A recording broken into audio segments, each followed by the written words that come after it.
on the first floor.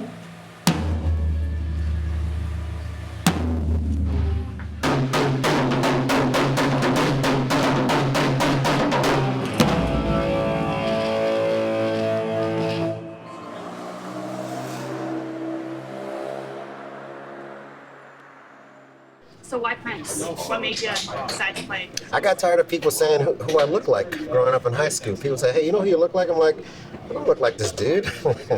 But no, it really started out going to a party, and they had a little competition thing going on, and I sang one of his songs, got this standing ovation after I was done, and I was like, this is kind of interesting. I think I'll try this. You know, if you're going to be a good tribute band, you definitely got to do your research, know what it is about the artist, the sound, the music, the culture, especially when it comes to a performance. There are certain tribute bands that capture the sound, not so much the look, but because that artist may have just had some really great songs, that's what the people want to hear. They want to hear them songs.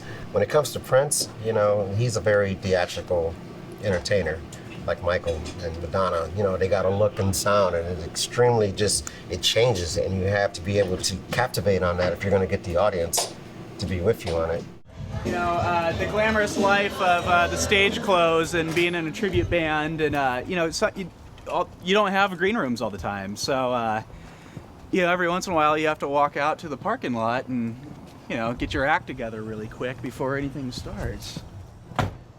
Oh yeah, so my first time showing up to an Erotic City, this is actually before I was really, in the group.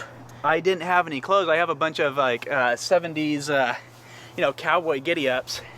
And so I showed up wearing, a Wrangler denim shirt, and had a little red bandana that I wore around my neck. And I don't remember if it was Julian or it might have been Shasta, one of the girls, that, kind of gave me the look down. I had my cowboy boots and everything else, and I think it was her that said, well, we're gonna have to take your Conway Twitty ass and figure out what we can do with you, and and then I think it was Julian's like, yeah, you're not gonna walk on stage looking like that. Not in this band, you're not.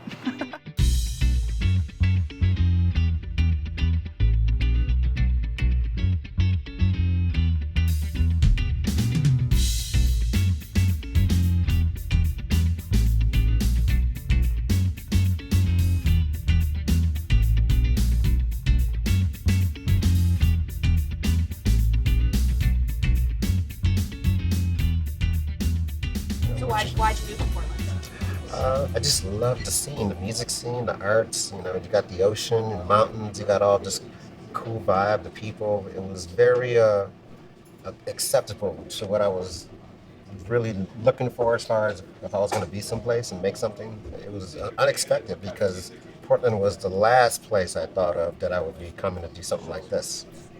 There's a lot of tribute bands here. There's not many dance tribute bands, so to say. I think I'm one of the very few, less than a handful of us are here having a dance tribute band that does like R&B and funk, pop and stuff like that.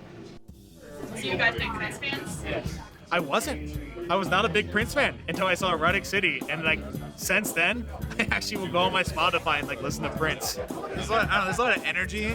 I feel like when I come here, it's a lot of songs I like. It's a lot of songs that are they put a lot of heart and energy into it, so you really feel it when you listen to it. Every time we find out that they're coming here, we definitely show up because we know it's going to be a quality show. It's worth the cover charge, and every time they're going to bring it. I feel I'm paying tribute. I don't like the word impersonate. I feel like, because we do the music, but sometimes we add our own flair, our own touch to it. So it's a little kind of like we're taking the music and doing our own version to it in a sense. Prince is one of the hardest artists to be able to try to, imitate, to try to do anything with, and sound like him. Same thing with Michael Jackson and a few other rock bands. So the tribute bands, they kind of put us in touch with what we like, and that we can't always get the chance to see some of the original artists, ourselves. But we still appreciate the music that they make, and we still appreciate the way that they make us feel.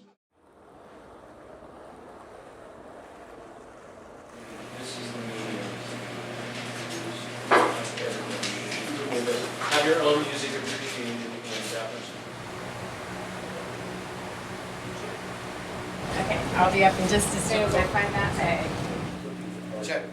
Check. 1, 2, check.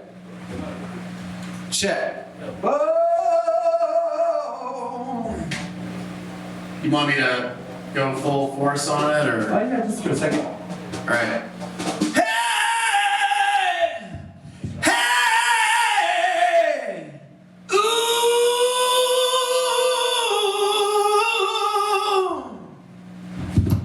Good. Pat will probably help him. I literally throw it. Thank you. Nice. You go, you catch that one. When I first met these guys, I mean, you could probably count on one hand all the tribute bands that you could think of that were happening. Here's my one hand. Since then, within that time, 5 to 6 or 7 years or whatever, it's almost hard to think of a band now that is not being tributed by someone. Nostalgia has become a commodity. So people want to go out and have a predictable experience. Like, okay, I know this band delivers, or they're skilled, etc. They evoke the energy, that experience I had when I was 19. I mean, I think Portland has a really, really thriving musical community across the board. But what these tribute bands, I think what they generally appeal to are older people who don't connect as much with like some of the newer music that's being the newer original music that's coming out. What they have left is, a desire to hear music that speaks to them. They'll play 4 or 5. Yeah, all right. What is Jimmy Bass on? At plus 50, I want to go. So, I just think those were like some like thing that chicks use when they're sitting around. What?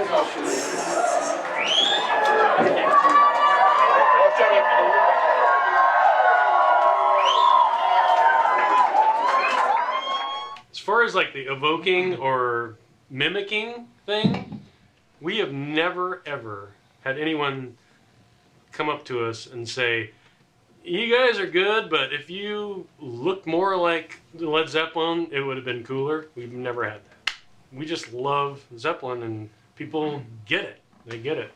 Some Led Zeppelin tribute bands have the 1973 Madison Square Garden stamp. So you got to look this way. And it's like, you could probably pick 10 that do the same thing. So we, as a band, we have a lot of choice. We can look this way, we can look another way. It doesn't matter if I'm wearing the exact cut of bell bottoms that Plant wore, or You never think of maybe wearing a prosthetic penis? device. He doesn't need to. No, but I do. That's right. But I do follow Plant's advice, and I dress to the left. I listened to a lot of bootlegs and stuff when I was in high school and college, and my favorite ones are always from like, let's say like 69 through like 72, and that's kind of like the energy and like the vocal delivery that I strive for when I perform.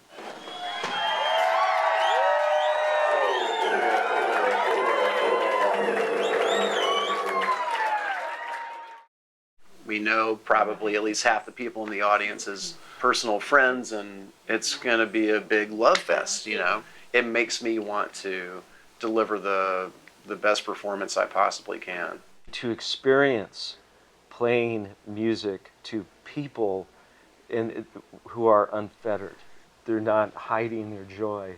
That's the most incredible experience a person can have as a performer. And I've actually seen people weep. Like, we played Stairway, and I saw a woman weeping.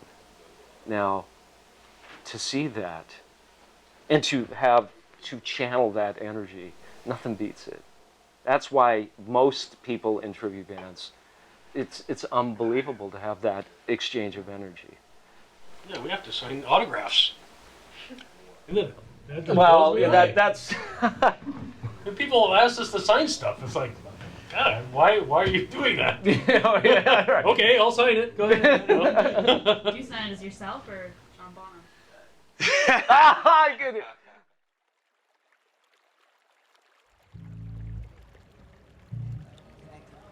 The strangest experience of my life was standing in front of the Vice President of the United States, Al Gore, and saying, Mr. Vice President, I went formal. I was standing in the White House.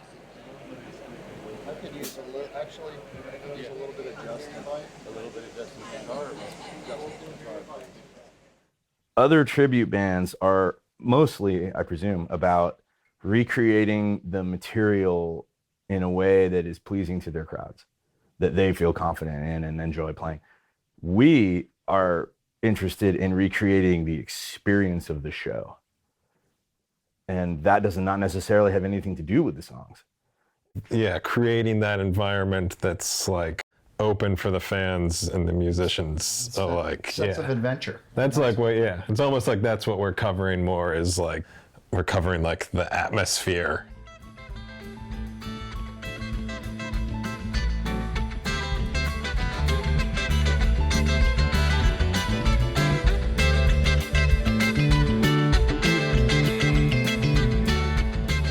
The cool people who are fed up with wherever they are come to Portland. All these other people who are from Indiana and Massachusetts and Florida and Texas and everywhere, who are like really cool people, and I'm thinking these people back home are probably sort of misfit-like. And so Portland is this unique space where these people who are cool come to. And if you looked into the crowd, you'd see that most of the people are just right there. We're all tied into it. You have to listen, because it's not going to be the song as you know it, possibly. And so the more that they are in that moment, and we're not thinking about other things, the fans aren't thinking about other things, and they're in that moment too. We're now like in a third generation, so the first hippies who were there in the 60s and early 70s, it's their grandkids now who are of age and coming out to see us. And there's really three generations. And the kids seem to be as passionate, like they get it. Viscerally, they get it on so many levels that now that's a new generation that may be different from other bands where, it dilutes over time. I've got an answer to that question. I've seen the Grateful Dead over 100. Over 100. Over 100. Yeah. I lost track. I lost track somewhere in the 80s or 90s. But yeah, over 100. Well, how many shows have you been into? But parking lots don't count as going into the show. That doesn't count. Yeah, over. There was a rare time, Paul, where I didn't get into the show. I usually had tickets ahead of time, man. And, for every show you go to? Yeah. But maybe do you think you kind of have an obligation or a duty to keep the spirit and culture of this music alive? To me, that's like asking my golden retriever if he thinks he has an obligation to hang his head out the window of the car going down the freeway. He can't wait to do it. It's more like an itch that I just can't quite scratch satisfyingly, but it's almost there. It's a compulsion. It's an addiction. It's a love. It's a reminder. It's 100 different things, and all of them combine to make this unique thing that is really my favorite thing to do. A crappy day at work, or any issues going on in your personal life, we get up and get through the sound check and get through that and all that. But once we're up there and the note one drops, all that stuff drops away. So it's like it's therapy. And I think that's why the audience, the fans keep coming back. It's their support group. It's their therapy session, and all of us feel better after we've all done this together.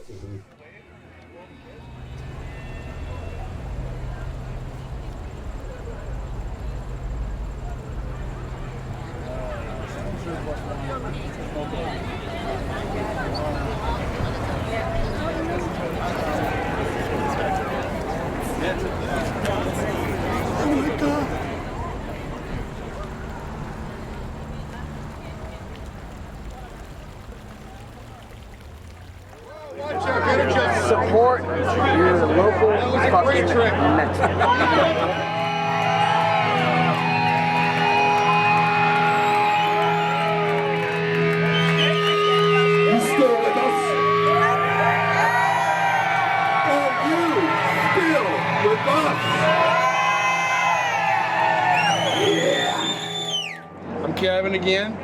Bob.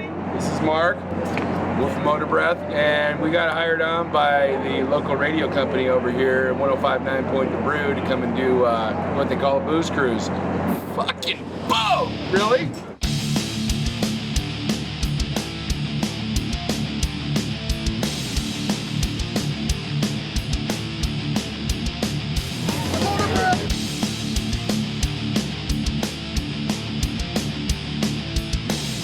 Sold out really fast. That was kind of exciting. I mean, we're not playing through a big PA or anything. It's going to be real raw. Garage style. Yeah, it's going to be like garage style. It's basically we're hosting the party. It's going to get really loud and real sweaty and heavy later. I don't think they really know. Joe just showed up. Hey guys. We just played the music we love. Yeah. Honestly, bottom line. It's kind of like, I feel like we're one of the more, real tribute bands as far as we don't have to do anything, you know? We just don't have to do anything fancy. We're just out to have a good time, you know, and celebrate Metallica and stuff. So it's really an honor. It's the fact that people appreciate what we do that makes it really rewarding for us. Like, we're playing Metallica, we just get to be ourselves and just play, you know, and just not really worry about the theatrics. The music stands on its own. Yes, it does. It's raw, fucking metal.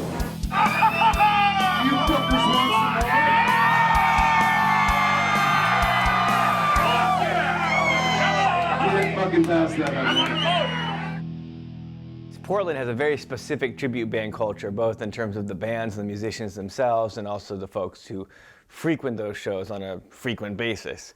So I think that is kind of a Portlandy thing, in large part just because we have a high concentration of really good tribute bands. And I think what people are surprised is that, you know, yeah, I mean, some bands, there has to be some shtick because it's a defining characteristic of the band. But sometimes I think it's just like, wow, I can't believe they can play this music and it sounds like the band. You know what I mean? You're like, I hear a lot of, man, if I close my eyes, I'm at blah, blah, blah.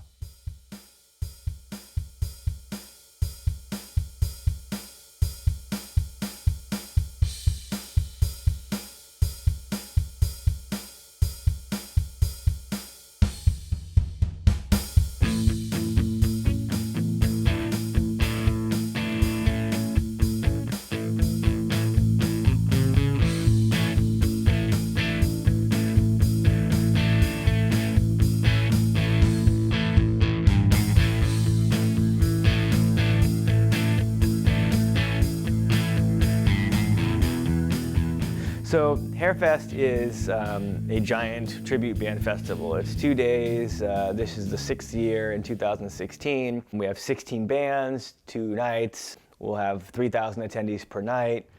Compared to like the European festivals, I mean, if you look around, this is just like a festival in Germany with original metal bands. It's just tributes in Canby. Same type of festivals with the food, the big stages. This Hairfest is just a blast. It's like the highlight of the year for us. Oh, we love this. It's kick-ass. There's not enough of this for sure. So it's special. I mean, basically we're pretenders, right? So actresses. When we're We're in a at a musical. festival that's only tributes, you feel like on the same level as everyone else. The amount of people you reach here is phenomenal. And the fact that you can hold the microphone out and you've got 3,000 people singing Still Loving You right back at you. Doesn't get any better. Yeah. The most fun is that it's good. Everything's on stage is fast as far as the setup goes.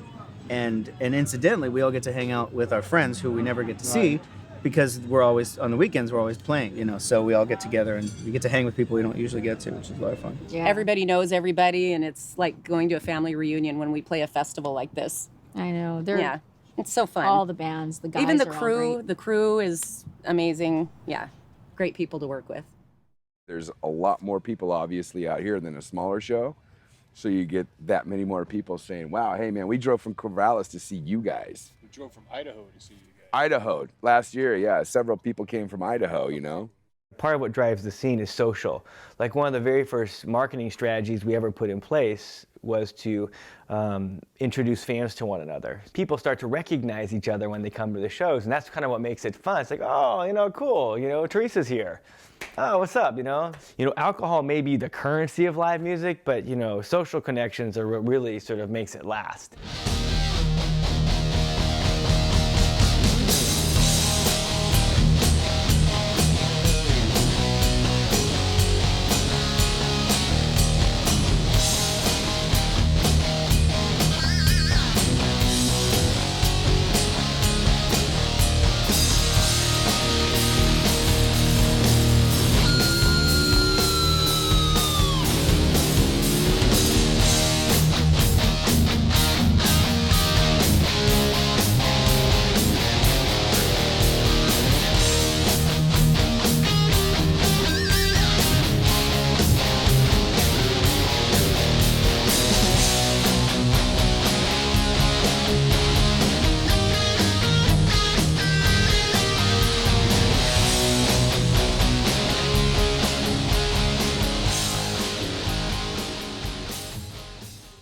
There were other tributes, you know, long before us, a few here and there, and I think it was kind of a novelty, and people didn't really take it serious. But because we took it so seriously, they were forced to up their game. If you're not making an effort to look like them, to sound exactly like them, to move like them, and make people feel like they're at the show of the original artist, if you don't feel that way, then you haven't quite gotten to the point that you're trying to. Before the show, I have to make sure that everybody has everything they need. So this is my to-do list for all the band members.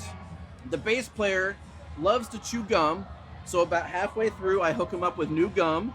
My backup earplugs and backup picks, business card for the boys. I have my in-ears, and these are all the in-ear pieces. Batteries.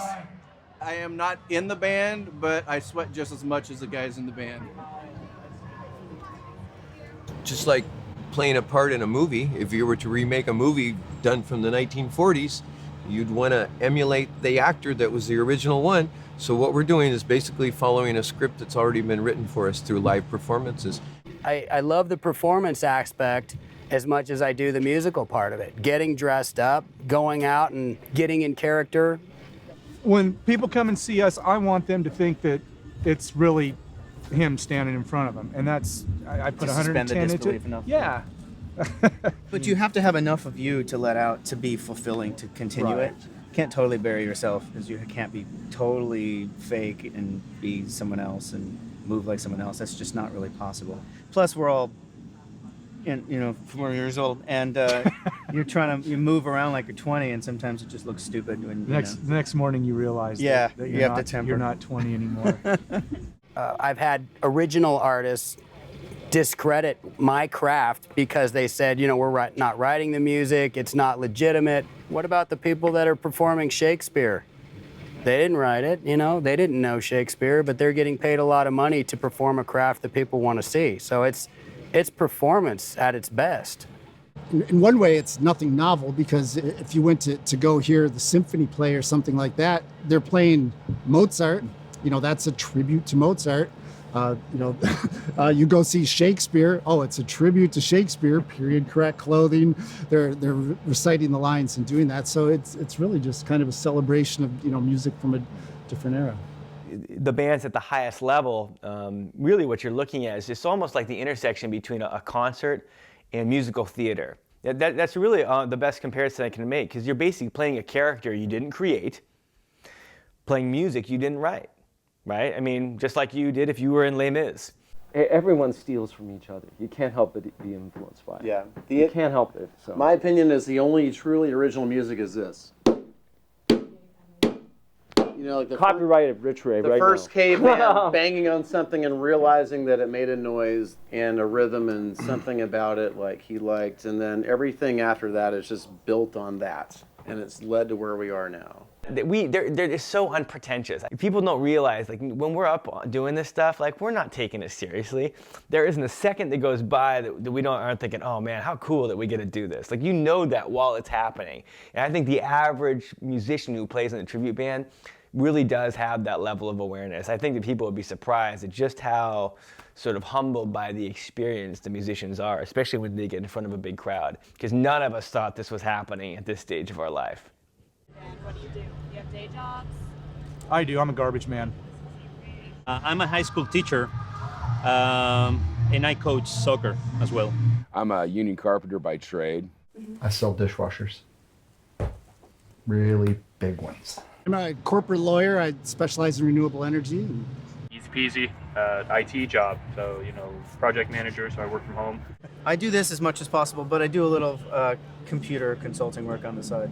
I teach piano a lot, and I do weird freelance writing. I work with infants and toddlers with special needs. I work for the Department of the Army, civilian employee. That's badass. I am a hazelnut farmer. This is what I do. I play guitar.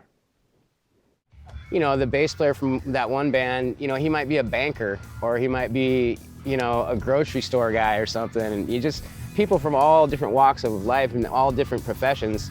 And then you put them on stage and you would never know. And they come across like total rock stars. It's pretty fun.